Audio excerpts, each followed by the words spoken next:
The Intergalactic Academy was a sprawling institution, nestled within the glittering nebulae of the Lyra sector. Its mission was simple but ambitious, to educate young minds from dozens of different species, preparing them to navigate the complex politics and science of a vast and often dangerous galaxy. Among the many classes was Physical Training 101, a compulsory course where students learned about physical fitness, self-defense, and teamwork. The gym was a massive chamber, adaptable to various gravity settings and atmospheric compositions to accommodate the needs of every species present. It was the first day of the new term when the students noticed a new face among them, a human named Alex. No one had seen a human in their class before. In fact, most students had only heard faint legends of humans, sometimes called Deathworlders by the elders. Alex was a tall, lean figure with a calm and steady presence. His muscles were lean but toned, evidence of years spent surviving and adapting to harsh conditions on his homeworld, Earth, a planet notorious in the galaxy for its hostile environments and dangerous predators. As the instructor, a multi-limbed alien named Vork introduced Alex. The other students exchanged nervous glances. Whispers filled the room. "Deathworlder," muttered Lena, a small blue-skinned alien with large eyes. "They say humans survive storms that would kill our entire planet," said Jero, a reptilian youth. The rumors were true. Humans had a reputation for toughness that bordered on myth. Vork clapped his many hands, calling the class to order. "Today we begin with simple warm-ups. Alex, please join us." The students watched as Alex moved to the center of the gym. His steps were steady and assured. Unlike some species who floated or hopped, humans relied on a solid stance, balanced and grounded. The first exercise was a series of sprints. Students from various species took their turns. Some were fast, some were strong, but many lacked endurance. When it was Alex's turn, he exploded forward with surprising speed and stamina, completing the course in a fraction of the time others did. Murmurs of disbelief rippled through the room. Next came the obstacle course. The walls shifted to create climbing surfaces, narrow tunnels, and moving platforms. Many species struggled with the low-gravity sections or the cramped spaces. Alex tackled every obstacle methodically but swiftly, navigating the course with ease and grace. After the course, Vork announced a team-based combat drill. Groups were formed to practice defense tactics using non-lethal energy weapons. Alex was assigned to a team with species unfamiliar with each other, and skepticism was high.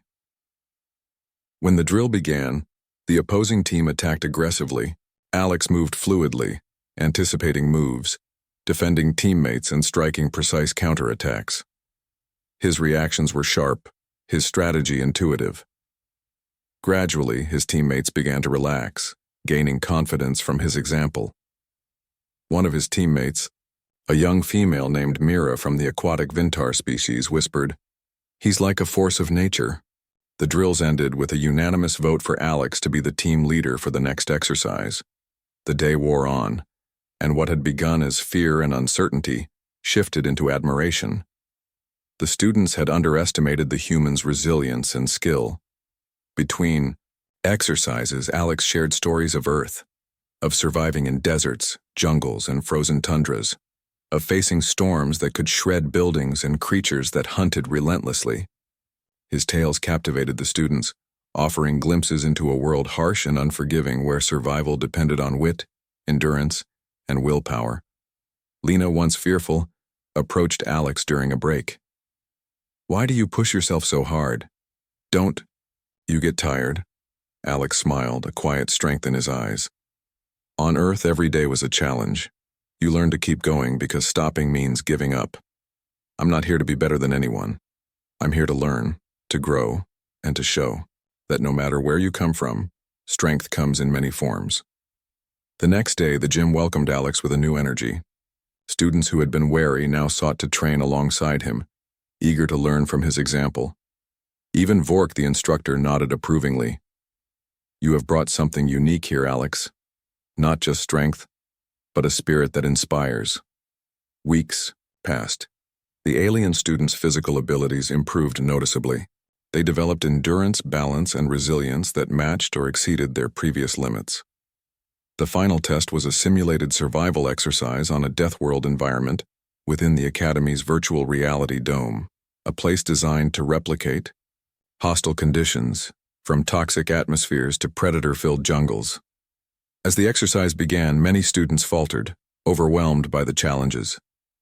But Alex moved confidently, guiding his teammates, sharing tactics, and keeping morale high. By the end of the simulation, it was clear the team led by Alex had succeeded where others had struggled. Afterward, Vork gathered the class. Today, we learned more than just physical skills. We learned about courage, adaptation, and the strength that comes from unity. Alex's presence had changed the class. He was more than a Deathworlder. He was a bridge between worlds. The alien students no longer feared the legend of humanity. Instead, they respected it, and in many ways saw it come to life. And in the vast galaxy where countless species sought survival, one truth became clear. Sometimes, the greatest strength comes from the spirit to endure and inspire others to do the same.